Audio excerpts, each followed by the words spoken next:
इच्छा, आशा, अपेक्षा, आकांक्षा, यही सब मानव समाज के चालक होते नहीं। यदि कोई आपसे पूछे कि आप कौन, तो आपका उत्तर क्या होगा? विचार कीजिए।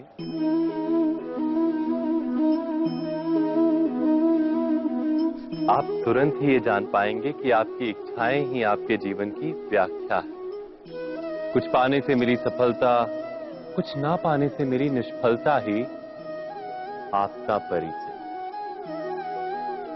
अधिकतर लोग ऐसे जीते हैं कि स्वयं भीतर से मरते रहते हैं, किंतु अपनी इच्छाओं को नहीं मार पाते। इच्छाएं उन्हें दौड़ाती हैं जिस प्रकार मृग तृष्णा मृग को दौड़ाती है। परंतु इन्हीं इच्छाओं के गर्भ में ही ज्ञान का प्रकाश भी। कैसे? जब इच्छाएं अपूर्ण रहती और टूटती, तब वहीं से ज्ञान की किरण प्रवेश करती है मनुष्य के हृदय। ना, ये कथा नहीं है केवल इच्छाओं के संघर्ष की, नहीं है केवल महत्वाकांक्षाओं से जन्म लेने वाले भयावह रक्तपात। ये कथा है इच्छाओं के गर्भ से उदित होते हुए ज्ञान की। मैं वासुदेव कृष्ण आप सभी को निमंत्रण देता हूं इस यात्रा पे चलने का, जो जीवन का मर्म सिखाएगी, मनुष्य का धर्म सिखाएगी, कीचड़ से उठकर कमल बनने का कर्म सिखाएगी। और इस यात्रा का नाम है महाभारत।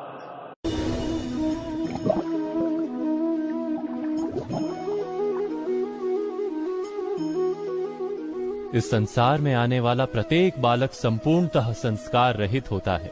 उसके अंतर पर ना किसी अच्छे संस्कार के चिन्ह अंकित होते हैं, ना ही बुरे संस्कार के। अर्थात जन्म से बालक में ना कोई गुण होता है और ना ही कोई दोष। तो ये दोष अथवा गुण किस प्रकार प्राप्त होते हैं? क्या हमने कभी विचार किया है? जो बात माता पिता के मुख से निरंतर सुनी जाती है, वही बात उनकी संतानों के हृदय का संस्कार बनती है। जैसे किसी गांव में नदी तट तक एक पगडंडी बन जाती है केवल उस मार्ग पर बार बार चलने के कारण। अर्थात माता पिता के हृदय की इच्छाएं उनकी संतानों के हृदय का दोष अथवा गुण बनकर जन्म लेती हैं। क्या ये सत्य नहीं?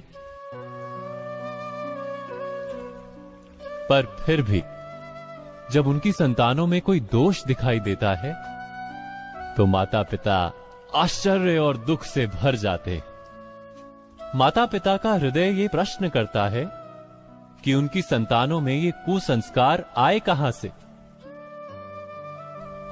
सत्य तो यही है कि माता पिता अपनी संतानों को अनजाने में ही कुसंस्कार के बीज दे देते हैं, जो उनके संतानों की हृदय भूमि पर कुसंस्कार का वृक्ष बनकर उगता है। अर्थात अपनी संतानों को सुसंस्कारी और धर्ममय बनाने की आशा रखने वाले प्रत्येक माता पिता को प्रथम अपने हृदय की इच्छाओं पर अंकुश रखना क्या अनिवार्य नहीं?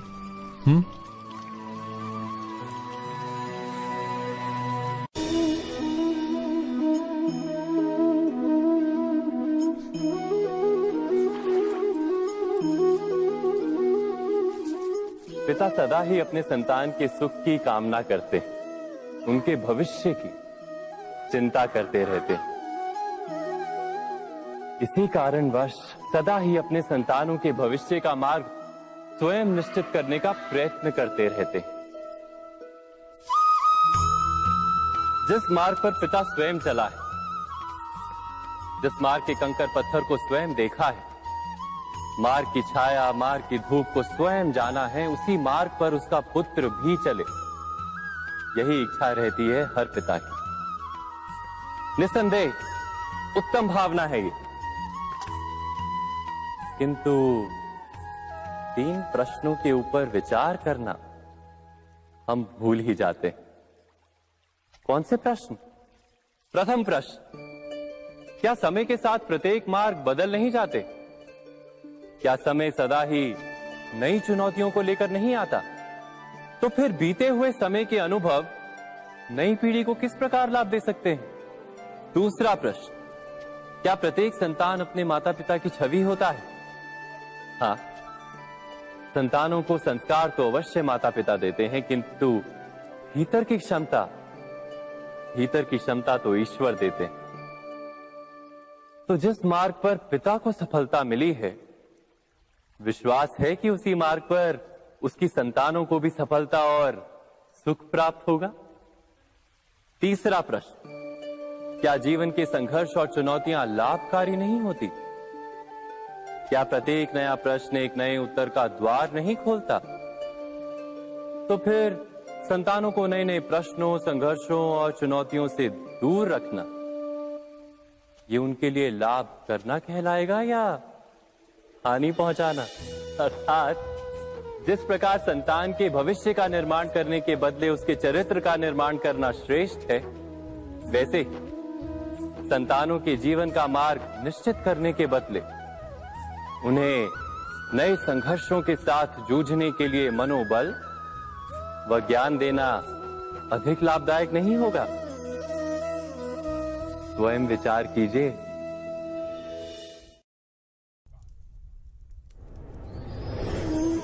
पूर्वजों की इच्छा, आशा, महत्वाकांक्षा, क्रोध, बैर, प्रतिशोध, यही सब आने वाली पीढ़ी की धरोहर बनते हैं।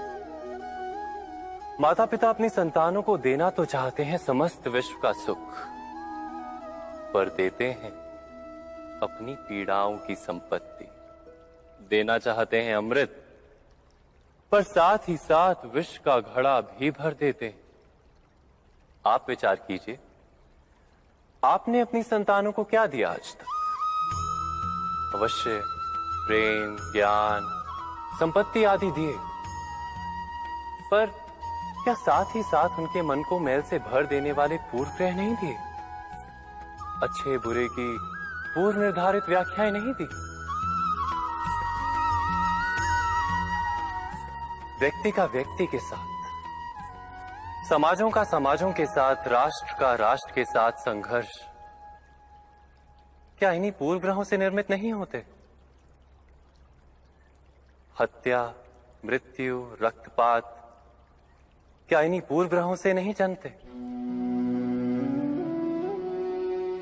अर्थात माता पिता अपनी संतानों को जन्म के साथ मृत्यु का दान भी देते हैं। प्रेम के प्रकाश के साथ साथ घृणा का अंधकार भी देते हैं, और अंधकार मन का, हृदय का हो या वास्तविक हो, उससे केवल भय प्राप्त होता है, केवल भय। स्वयं विचार कीजिए।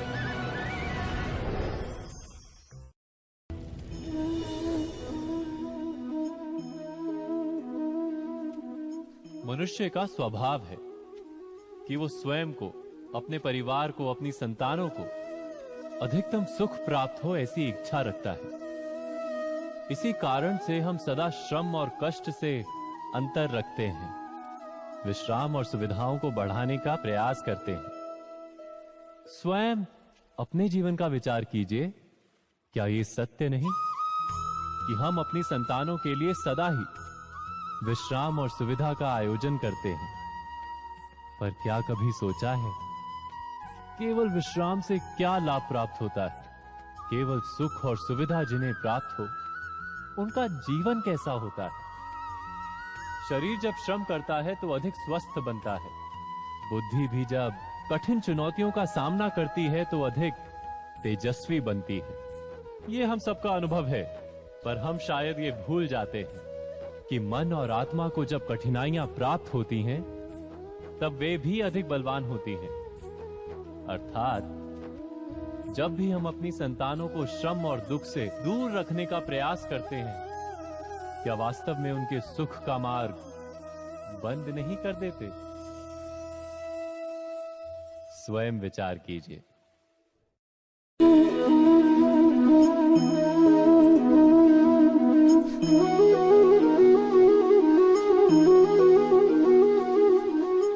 संतानों के भविष्य को सुख से भरने का प्रयत्न करना, यही हर माता पिता का प्रथम कर्तव्य होता है, जिन्हें आप इस संसार में लाएं और जिनके कर्मों से ये जगत आपका भी परिचय पाएगा भविष्य में। उनके भविष्य के सुख की योजना करने से अधिक महत्व और हो भी क्या सकता है। किंतु सुख और सुरक्षा, क्या ये मनुष्य के कर्मों से प्राप्त नहीं होते?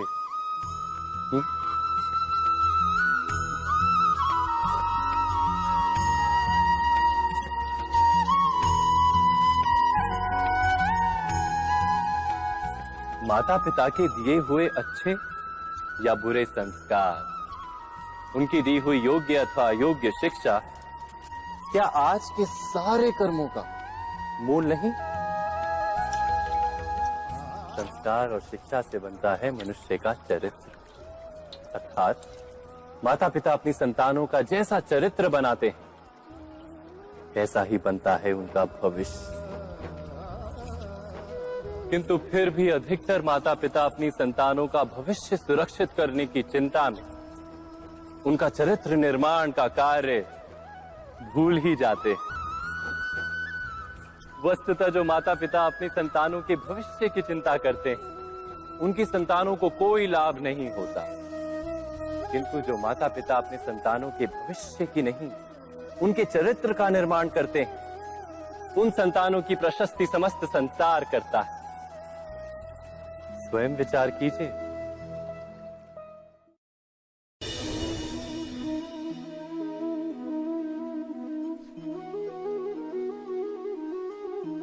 एक ही गुरु के पास शिक्षा प्राप्त करने वाले सारे शिष्य एक समान विद्या प्राप्त नहीं कर पाते।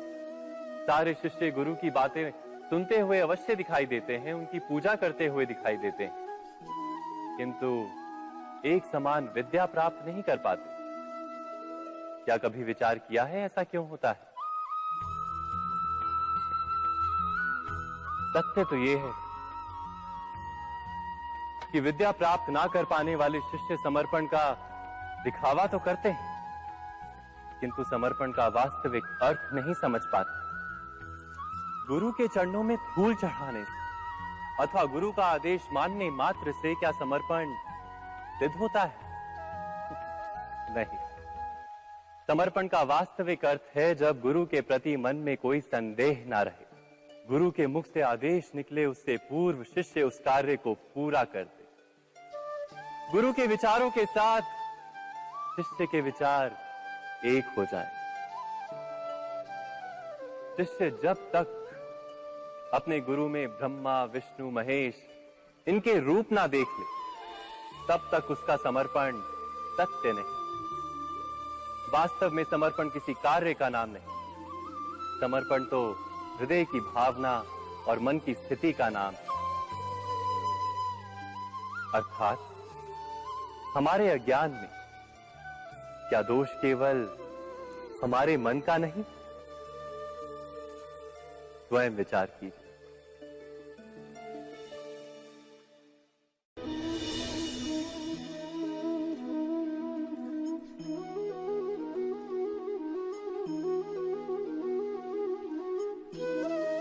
ज्ञान प्राप्ति सदा ही समर्पण से होती है, ये हम सब जानते हैं। किंतु समर्पण का वास्तविक महत्व क्या है? क्या हमने कभी विचार किया? मनुष्य का मन सदा ही ज्ञान प्राप्ति में विभिन्न बाधाओं को उत्पन्न करता है।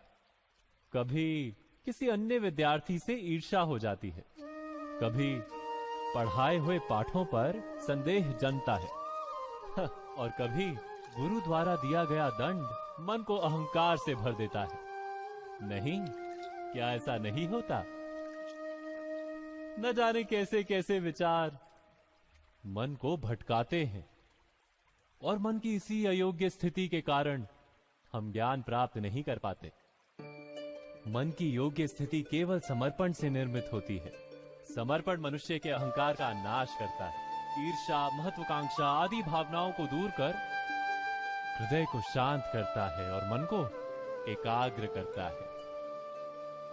वास्तव में ईश्वर की सृष्टि में ना ज्ञान की मर्यादा है ना ज्ञानियों की। गुरु दत्तात्रेय ने तो गाय और श्वान से भी ज्ञान प्राप्त कर लिया था। अर्थात विषय ब्रह्म ज्ञान का हो या जीवन के ज्ञान का या गुरुकुल में प्राप्त होने वाले ज्ञान का, उसकी प्राप्ति के लिए गुरु से अधिक महत्व है उस गुरु के प्रति हमारा समर्पण। क्या ये सत्य नहीं? स्वयं विचार कीजिए।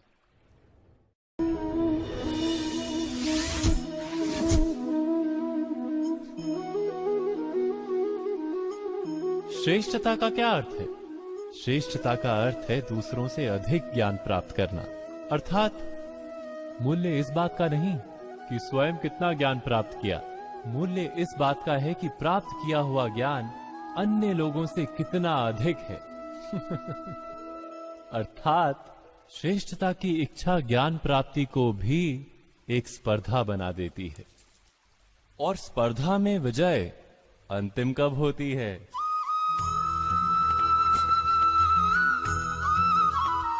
कुछ समय के लिए तो श्रेष्ठ बना जा सकता है, किंतु सदा के लिए कोई श्रेष्ठ नहीं रह पाता। फिर वही असंतोष, पीड़ा और संघर्ष जन्म लेता है। किंतु श्रेष्ठ बनने के बदले यदि उत्तम बनने का प्रयत्न करें तो क्या होगा? उत्तम का अर्थ है कि जितना प्राप्त करने योग्य है वो सब प्राप्त करना, किसी से अधिक पाने की इच्छा से नहीं, मात्र आत्मा की तृप्ति हेतु कुछ प्राप्त करना। उत्तम के मार्ग पर किसी अन्य से स्पर्धा नहीं होती, स्वयं अपने आप से स्पर्धा होती है। अर्थात उत्तम बनने का प्रयत्न करने वाले को देर अबेर सारा ज्ञान प्राप्त हो जाता है, बिना प्रयत्न के ही वो श्रेष्ठ बन जाता है। किंतु जो श्रेष्ठ बनने का प्रयत्न करता है वो श्रेष्ठ बने या ना बने, उत्तम कभी नहीं बन पाता।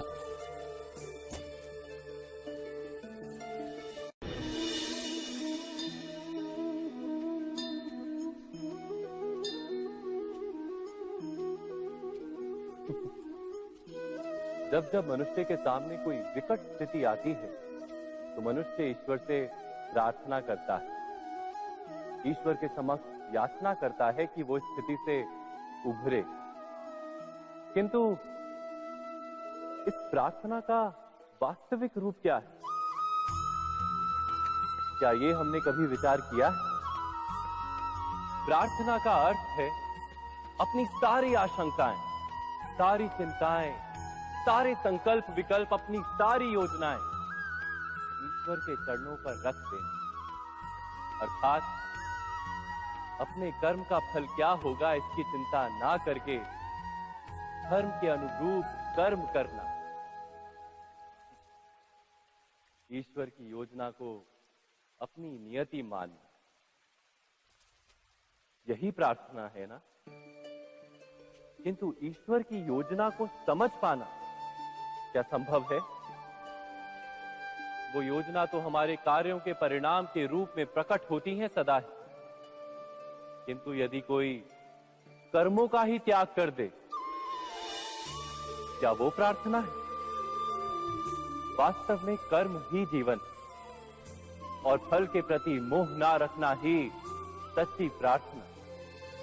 जो प्रार्थना कर्म में बाधा बन जाए, मनुष्य को कार्य ही ना करने दे, वो प्रार्थना है या पराजय? स्वयं विचार कीजिए।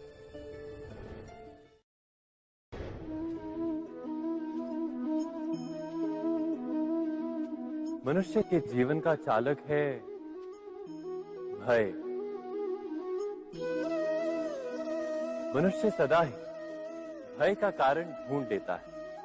जीवन में जिन मार्गों का हम चुनाव करते हैं वो चुनाव भी हम भय के कारण ही लेते हैं, किंतु क्या ये भय वास्तविक होता है? विचार कीजिए।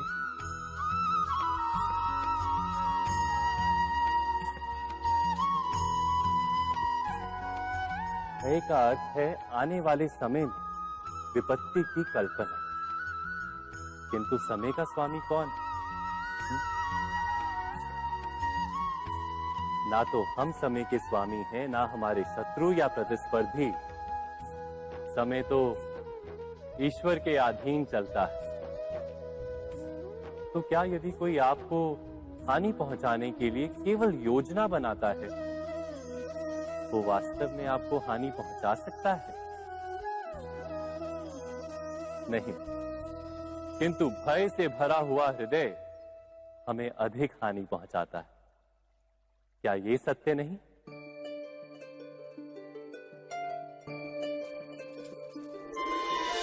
विपत्ति के समय भयभीत हृदय अयोग्य निर्णय करता है और विपत्ति को अधिक पीड़ादायक बनाता है, किंतु विश्वास से भरा हृदय विपत्ति के समय को भी सरलता से पार कर जाता है।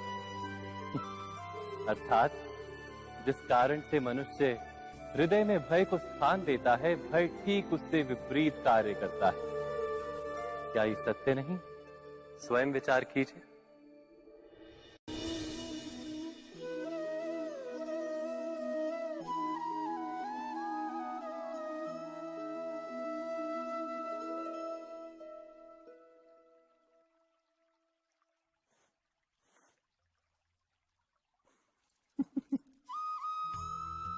जीवन में आने वाले संघर्षों के लिए जब मनुष्य स्वयं को योग्य नहीं मानता, जब उसे अपने ही बल पर विश्वास नहीं रहता, तब वो सद्गुणों को त्याग कर दुर्गुणों को अपनाता है।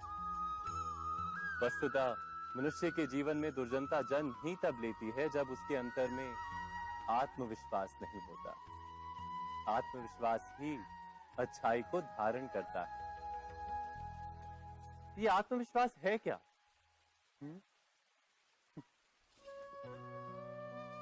जब मनुष्य ये मानता है कि जीवन का संघर्ष उसे दुर्बल बनाता है, तो उसे अपने ऊपर विश्वास नहीं रहता। वो संघर्ष के पार जाने के बदले संघर्ष से छूटने के उपाय ढूंढने लगता है। किंतु जब वो ये समझता है कि ये संघर्ष उसे अधिक शक्तिशाली बनाते हैं, ठीक जैसे व्यायाम करने से देह की शक्ति बढ़ती, तो प्रत्येक संघर्ष के साथ उसका उत्साह बढ़ता है। अर्थात आत्मविश्वास और कुछ भी नहीं, मन की स्थिति, जीवन को देखने का दृष्टिकोण मात्र है। और जीवन का दृष्टिकोण तो मनुष्य के अपने वश में होता है। स्वयं विचार कीजिए।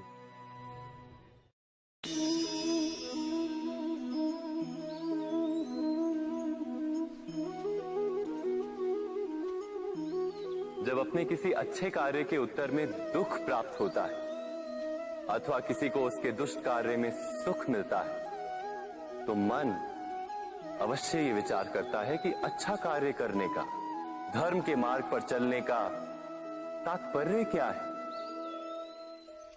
पर दुष्ट आत्मा को क्या प्राप्त होता है ये भी देखिए। दुष्टता करने वाला हृदय सदा चंचल रहता है, अकुलाता रहता है। मन में सदा नए नए संघर्ष उत्पन्न होते हैं। अविश्वास उसे जीवन भर दौड़ाता है। क्या ये सुख? जबकि धर्म पे चलने वाला, अच्छा कार्य करने वाले, सच्चरित्र व्यक्ति का हृदय शांत रहता है। परिस्थितियां उसके जीवन के सुख में बाधा नहीं बनती। समाज में सम्मान और मन में संतोष रहता है सदा। अर्थात अच्छा बर्ताव भविष्य में किसी सुख का मार्ग नहीं। अच्छा बर्ताव स्वयं सुख, अथवा बुरा बर्ताव भविष्य में किसी दुख का मार्ग नहीं। अधर्म उसी क्षण दुख उत्पन्न करता है। धर्म से सुख नहीं, धर्म स्वयं सुख।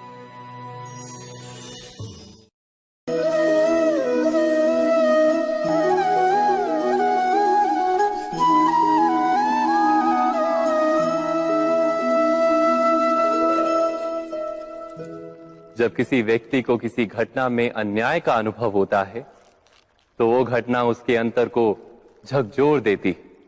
समस्त जगत उसे अपना शत्रु प्रतीत होता है। अन्याय लगने वाली घटना जितनी बड़ी होती है, मनुष्य का हृदय भी उतना ही अधिक विरोध करता है। उस घटना के उत्तर में वो न्याय मांगता है और ये योग्य भी है। वास्तव में समाज में किसी भी प्रकार का अन्याय व्यक्ति की आस्था और विश्वास का नाश है। किंतु ये न्याय क्या है? न्याय का अर्थ क्या है? अन्याय करने वाले को अपने कार्य पर पश्चाताप हो और अन्याय भुगतने वाले के मन में फिर से विश्वास जगे समाज के प्रति। इतना ही अर्थ है ना न्याय का। किंतु जिसके हृदय में धर्म नहीं होता वो न्याय को छोड़कर बैर और प्रतिशोध को अपनाता है। हिंसा के बदले प्रतिहिंसा की भावना लेकर चलता है। स्वयं भोगी हुई पीड़ा से कहीं अधिक पीड़ा देने का प्रयत्न करता है और इस मार्ग पर चलते अन्याय को भुगतने वाला स्वयं अन्याय करने लगता है। शीघ्र ही वो अपराधी बन जाता है। अर्थात न्याय और प्रतिशोध के बीच बहुत कम अंतर होता है और इसी अंतर का नाम है धर्म। क्या ये सत्य नहीं? स्वयं विचार कीजिए। व्यक्ति को जब उसके अपराध का दंड मिलता है तब कभी कभी उस न्याय को देखकर मन कचोटता है। प्रश्न उठता है हृदय में कि जब वो अपराध हुआ था तब व्यक्ति भिन्न था। उसके पश्चात उसने इतने पश्चाताप किए, स्वयं में इतना परिवर्तन किया, फिर उसे दंड क्यों मिले? पर जहां आघात होता है वहां प्रत्याघात भी होता है। जैसा कर्म वैसा फल। यदि किसी को प्रेम दोगे तो सुख प्राप्त होगा, यदि किसी की हत्या करोगे तो मृत्यु दंड मिलेगा। जैसा कार्य वैसा ही न्याय। तो फिर प्रायश्चित और पश्चाताप का कोई मूल्य नहीं है? अवश्य है मूल्य। प्रायश्चित और पश्चाताप मनुष्य की आत्मा को बलवान करता है। आने वाले दंड को स्वीकार करने के लिए मनुष्य को तैयार करता है। अर्थात बिना प्रायश्चित के दंड स्वीकार करने का कोई मूल्य है? स्वयं विचार कीजिए। मनुष्य के हृदय में भय का साम्राज्य रहता है सदा। कभी संपत्ति के नाश का भय, कभी अपमान का भय, कभी अपनों से छूट जाने का भय। इसीलिए भय का होना सबको स्वाभाविक ही लगता है। क्या कभी विचार किया है, जो स्थिति अथवा वस्तु भय को जन्म देती है, क्या वहीं से वास्तव में दुख आता है? नहीं, ऐसा तो कोई नियम नहीं। और सबका अनुभव तो ये बताता है कि भय धारण करने से भविष्य के दुख का निवारण नहीं होता। भय केवल आने वाले दुख की कल्पना मात्र ही है। वास्तविकता से इसका कोई संबंध नहीं है। तो क्या ये जानते हुए भी कि भय कुछ और नहीं, केवल कल्पना मात्र ही है, इससे मुक्त होकर निर्भय बन पाना क्या बहुत कठिन है? अवश्य विचार कीजिएगा।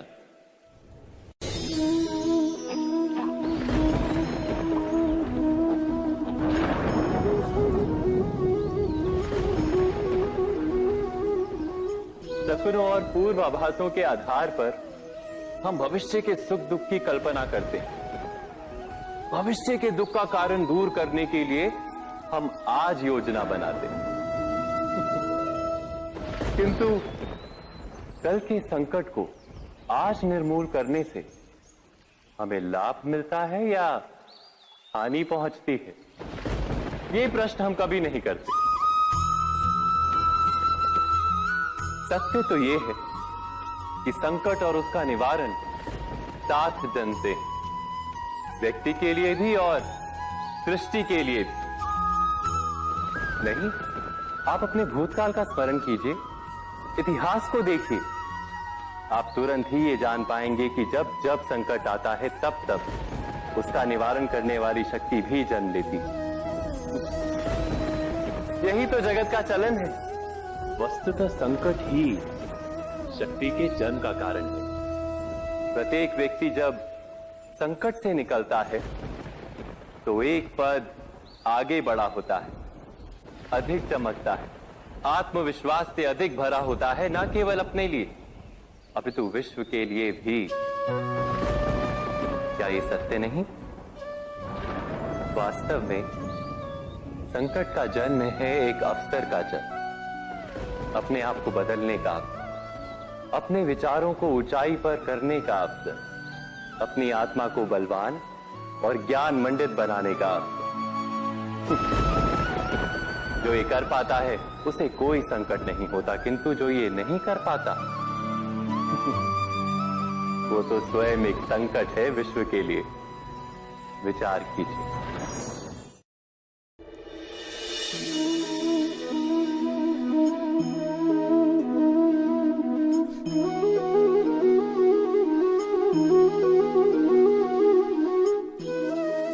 जीवन का हर क्षण निर्णय का क्षण होता है। प्रत्येक पद पर दूसरे पद के विषय में कोई निर्णय करना ही पड़ता है, और निर्णय अपना प्रभाव छोड़ जाता है। आज किए गए निर्णय भविष्य में सुख अथवा दुख निर्मित करते हैं, ना केवल अपने लिए, अपने परिवार के लिए भी, आने वाली पीढ़ियों के लिए भी। जब कोई दुविधा सामने आती है तो मन व्याकुल हो जाता है, अनिश्चय से भर जाता है। निर्णय का वो क्षण युद्ध बन जाता है और मन बन जाता है युद्ध भूमि। अधिकतर निर्णय हम दुविधा का उपाय करने के लिए नहीं, केवल मन को शांत करने के लिए लेते हैं। पर क्या कोई दौड़ते हुए भोजन कर सकता है? नहीं। तो क्या युद्ध से जूझता हुआ मन कोई योग्य निर्णय ले पाएगा?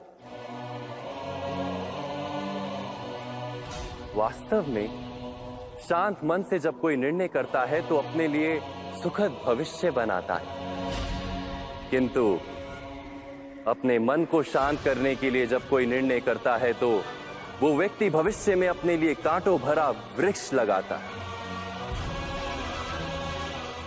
स्वयं विचार कीजिएगा।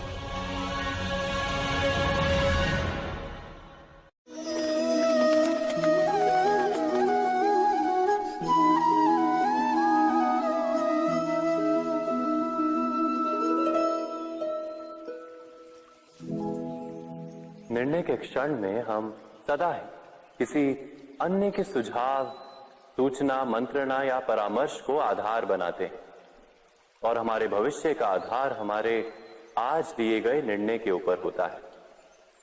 तो क्या हमारा भविष्य किसी अन्य के परामर्श, किसी अन्य के सुझाव का फल है? क्या हमारा संपूर्ण जीवन किसी अन्य की बुद्धि का परिणाम? क्या हमने कभी विचार किया है? सबका अनुभव है कि भिन्न भिन्न लोग एक ही स्थिति में भिन्न भिन्न परामर्श देते हैं। मंदिर में खड़ा भक्त कहता है कि दान करना चाहिए, और चोर कहता है यदि अवसर मिले तो इस मूर्ति के श्रृंगार चुरा। धर्म से भरा हृदय धर्ममय सुझाव देता है, और अधर्म से भरा हृदय अधर्म का परामर्श देता है। धर्ममय सुझाव का स्वीकार ही मनुष्य को सुख की ओर ले जाता है, किंतु ऐसे परामर्श का स्वीकार करना तभी संभव होता है जब हृदय में धर्म हो। अर्थात किसी का सुझाव अथवा परामर्श स्वीकार करने से पूर्व स्वयं अपने हृदय में धर्म को स्थापित करना क्या आवश्यक नहीं? स्वयं विचार कीजिए।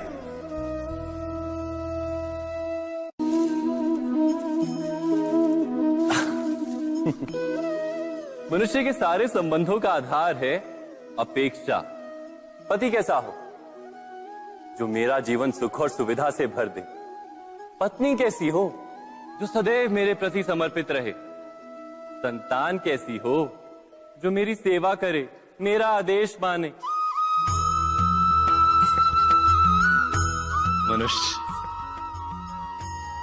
मनुष्य उसी को प्रेम भी कर पाता है जो उसकी अपेक्षा पूर्ण करता है। और अपेक्षा की तो नियति है भंग होना। कैसे?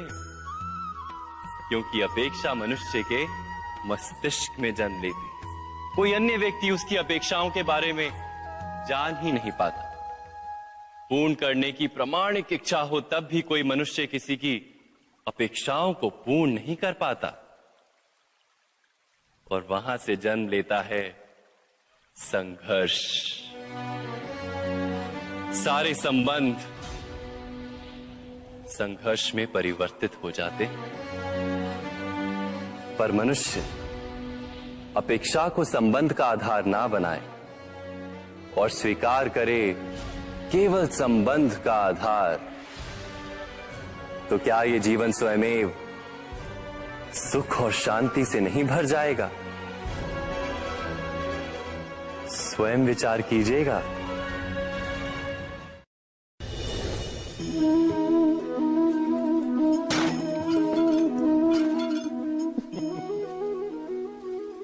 कभी कभी कोई घटना मनुष्य के जीवन की सारी योजनाओं को तोड़ देती और मनुष्य उस आघात को अपने जीवन का केंद्र मान लेता। पर क्या भविष्य मनुष्य की योजनाओं के आधार पर निर्मित होते हैं? नहीं। जिस प्रकार किसी ऊंचे पर्वत पर सर्वप्रथम चढ़ने वाला उस पर्वत की तलाई में बैठकर जो योजना बनाता है, क्या वही योजना उसे उस पर्वत की चोटी तक पहुंचाती है? नहीं। वास्तव में वो जैसे जैसे ऊपर चढ़ता है वैसे वैसे उसे नई नई चुनौतियां, नई नई विडंबनाएं, नए नए अवरोध मिलते हैं। प्रत्येक पद पर वो अपने अगले पद का निर्णय करता है। प्रत्येक पद पर उसे अपनी योजनाओं को बदलना पड़ता है। कहीं पुरानी योजना उसे खाई में ना ढकेल दे। वो पर्वत को अपने योग्य नहीं बना पाता, केवल स्वयं को पर्वत के योग्य बना सकता है। क्या जीवन के साथ भी ऐसा ही नहीं? जब मनुष्य जीवन में किसी एक चुनौती को, एक अवरोध को अपने जीवन का केंद्र मान लेता है, अपने जीवन की गति को ही रोक देता है, तो वो अपने जीवन में सफल नहीं बन पाता और ना ही सुख और शांति प्राप्त कर पाता। अर्थात जीवन को अपने योग्य बनाने के बदले स्वयं अपने को जीवन के योग्य बनाना ही सफलता और सुख का एकमात्र मार्ग नहीं। स्वयं विचार कीजिए।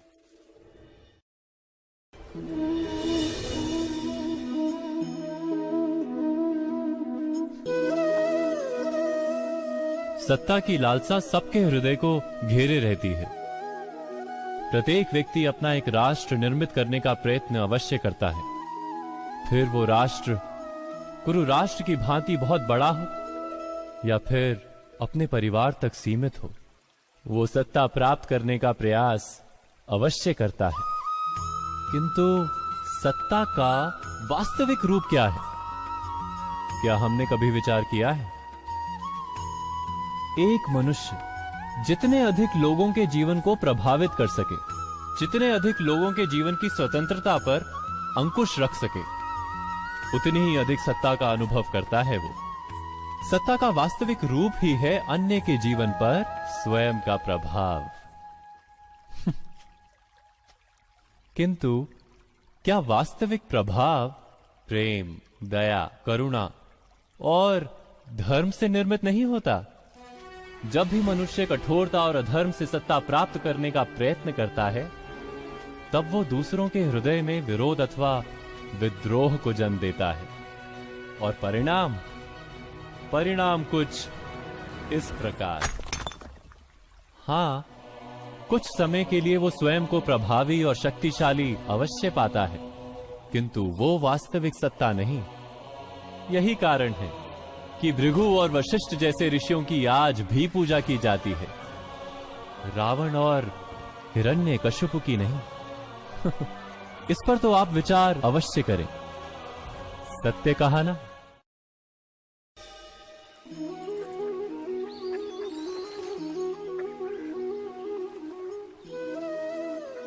समय के आरंभ से ही मनुष्य को एक प्रश्न सदा पीड़ा देता है कि वो अपने संबंधों में अधिकतम सुख और कम से कम दुख किस प्रकार प्राप्त कर सकता है। क्या आपके सारे संबंधों ने आपको संपूर्ण संतोष दिया है? विचार कीजिए। हमारा जीवन संबंधों पर आधारित है, हमारी सुरक्षा संबंधों पर आधारित है। इसी कारण हमारे जीवन के सारे सुखों का आधार भी संबंध है। किंतु फिर भी हमें संबंधों में ही अधिकतर दुख क्यों प्राप्त होते हैं? सदा ही संघर्ष भी संबंधों से ही उत्पन्न क्यों हो जाते हैं? कभी विचार किया है? जब कोई व्यक्ति किसी अन्य व्यक्ति के विचार अथवा कार्य को स्वीकार नहीं करता, उसमें परिवर्तन करने का प्रयत्न करता है, तो संघर्ष जन्म लेता है। अर्थात जितना अधिक अस्वीकार उतना ही अधिक संघर्ष, और जितना अधिक स्वीकार उतना ही अधिक सुख। क्या ये वास्तविकता नहीं? यदि मनुष्य स्वयं अपनी अपेक्षाओं पर अंकुश रखे, अपने विचारों को परखे, किसी अन्य व्यक्ति में परिवर्तन करने का प्रयत्न ना कर स्वयं अपने भीतर परिवर्तन करने का प्रयास करे, तो क्या संबंधों में संतोष प्राप्त करना इतना कठिन? अर्थात क्या स्वीकार ही संबंध का वास्तविक अर्थ नहीं? स्वयं विचार कीजिए। दो व्यक्ति जब निकट आते हैं तो एक दूसरे के लिए सीमाएं और मर्यादाएं निर्मित करने का प्रयत्न अवश्य करते हैं। हम यदि सारे संबंधों पर विचार करें तो देखेंगे कि इन सारे संबंधों का आधार यही सीमाएं हैं जो हम दूसरों के लिए निर्मित करते हैं। और यदि अनजाने में भी कोई अन्य व्यक्ति इन सीमाओं को तोड़ता है तो उसी क्षण हमारा हृदय क्रोध से भर जाता है। इन सीमाओं का वास्तविक रूप क्या है? क्या हमने कभी विचार किया?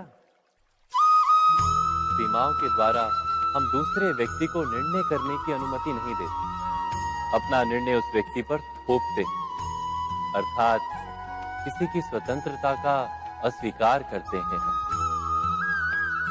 और जब स्वतंत्रता का अस्वीकार किया जाता है तो उसका हृदय दुख से भर जाता है, और जब वो सीमाओं को तोड़ता है तो हमारा हृदय क्रोध से भर जाता है। क्या ऐसा नहीं होता?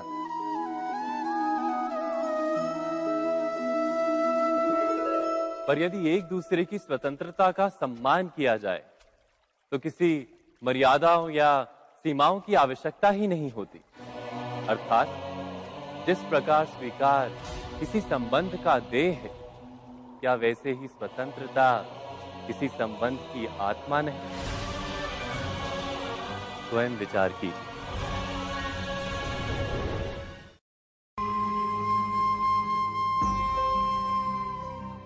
प्रत्येक मनुष्य के जीवन में ऐसा क्षण अवश्य आता है जब सारे स्वप्न, सारी आशाएं, सारे दृश्य ध्वस्त हो जाते हैं। जीवन के सारे आयोजन ही बिखर जाते हैं। एक और धर्म होता है और दूसरी ओर सुख। इसी को धर्म संकट कहते हैं। जब धर्म का वहन ही संकट हो और धर्म का त्याग ही सुख हो। विचार कीजिए, कभी किसी स्वजन के विरुद्ध सत्य बोलने का अवसर प्राप्त हो जाता है, कभी ठीक दरिद्रता के समय सरलता से चोरी करने का मार्ग प्राप्त हो जाता है, कभी किसी शक्तिशाली राजनेता या राजा के कर्मचारी का अधर्म प्रकट हो जाता है। सबके जीवन में ऐसी घटना बनती ही रहती है। अधिकतर लोग ऐसे किसी क्षण को धर्म संकट के रूप में जान ही नहीं पाते। हमें किसी प्रकार के संघर्ष का अनुभव ही नहीं होता। सहजता से सुख की ओर खींचे चले जाते हैं, जैसे मक्खी गुड़ की ओर खींची चली जाती। वास्तव में धर्म संकट का क्षण ईश्वर के निकट जाने का क्षण होता है। यदि हम संघर्षों से भयभीत ना हो, सुख की ओर आकर्षित ना हो, अपने धर्म पर दृढ़ रहे, तो ईश्वर का साक्षात्कार दूर नहीं।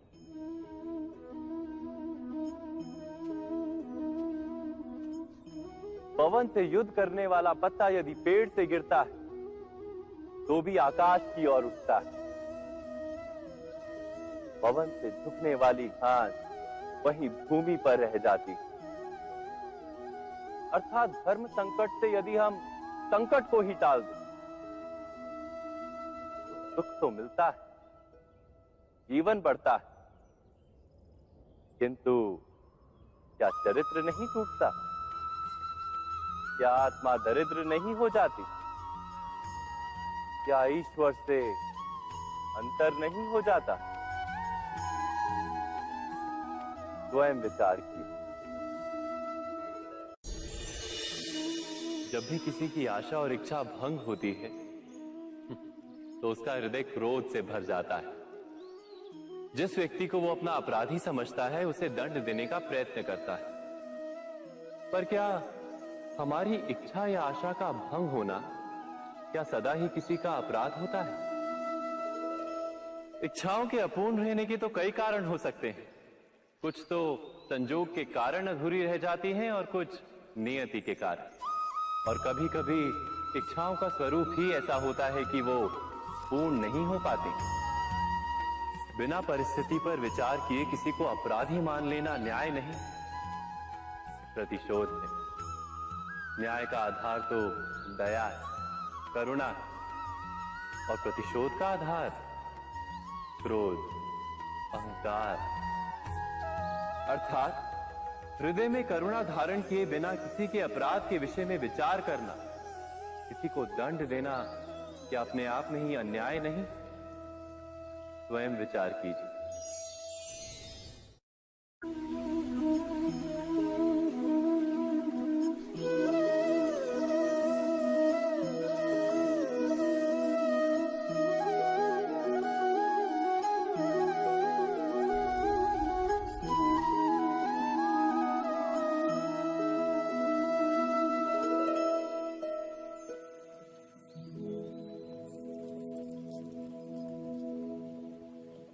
भविष्य के आधार पर सब आज का निर्णय लेना चाहते हैं।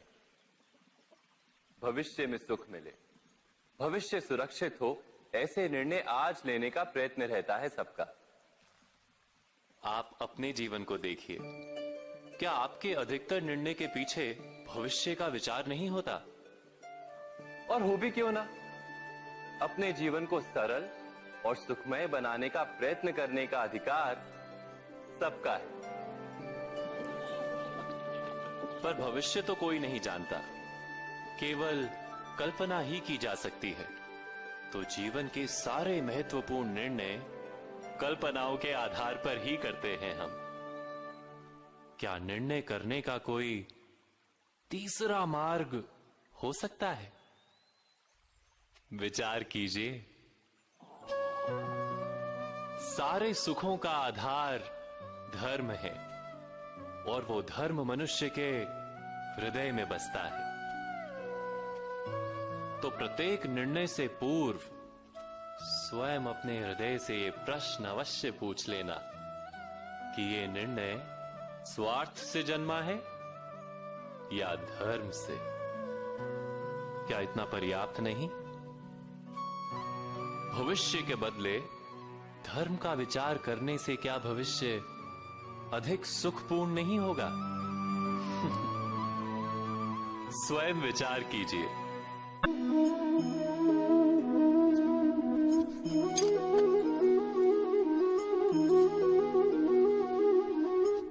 भविष्य का दूसरा नाम है संघर्ष।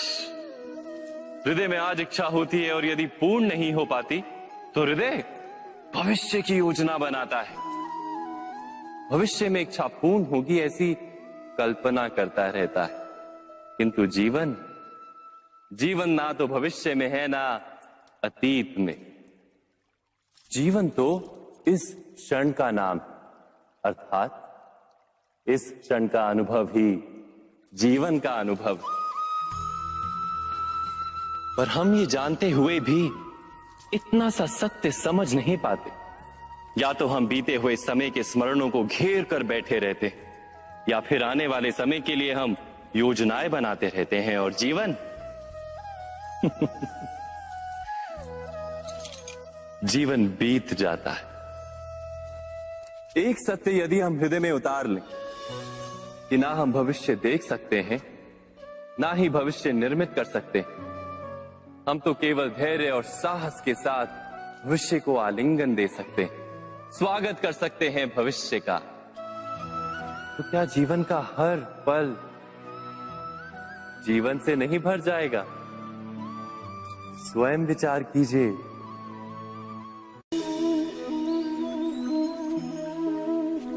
सबके जीवन में ऐसा प्रसंग अवश्य आता है कि सत्य कहने का निश्चय होता है हृदय में, किंतु मुख से सत्य निकल नहीं पाता। कोई भय मन को घेर लेता है। किसी घटना अथवा प्रसंग के बारे में बात करना, या फिर स्वयं से कोई भूल हो जाए उसके बारे में कुछ बोलना, क्या ये सत्य है? नहीं, ये तो केवल तथ्य है। अर्थात जैसा हुआ था वैसा केवल बोल देना सामान्य सी बात है। किंतु कभी कभी उस तथ्य को बोलते हुए भी भय लगता है। कदाचित किसी दूसरे की भावनाओं का विचार आता है मन, दूसरे को दुख होगा ये भय भी शब्दों को रोकता है। तो ये सत्य क्या है? क्या हमने कभी विचार किया है? जब भय रहते हुए भी कोई तथ्य बोलता है तो वो सत्य कहलाता है। वास्तव में सत्य कुछ और नहीं, केवल निर्भयता का दूसरा नाम है। और निर्भय होने का कोई समय नहीं होता, क्योंकि निर्भयता आत्मा का स्वभाव है। अर्थात क्या प्रत्येक क्षण सत्य बोलने का क्षण नहीं होता?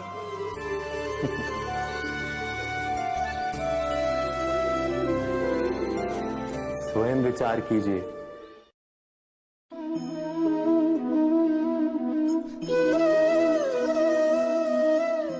परंपरा में धर्म बसता है और परंपराएं ही धर्म को संभालने का कार्य करती हैं, ये सत्य है।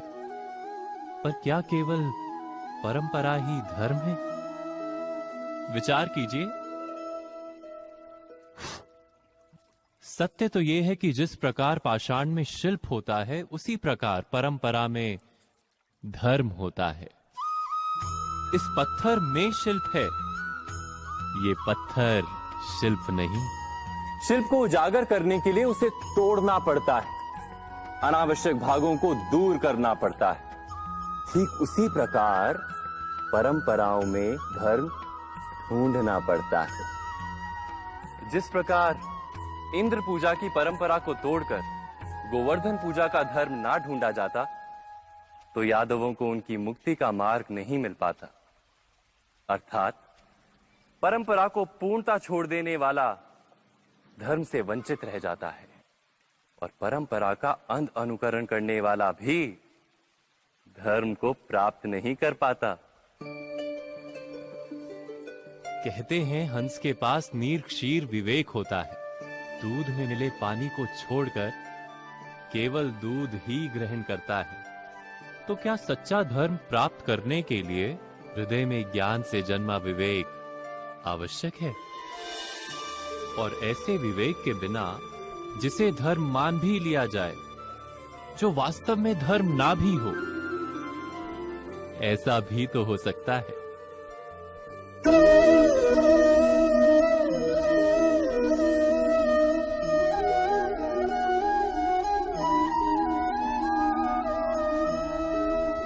महाभारत का ये युद्ध, महाभारत की ये कथा अनेक सत्यों को प्रस्थापित करती है।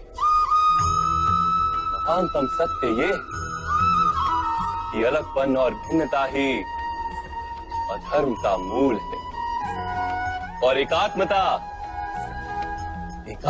ही धर्म का आधार है।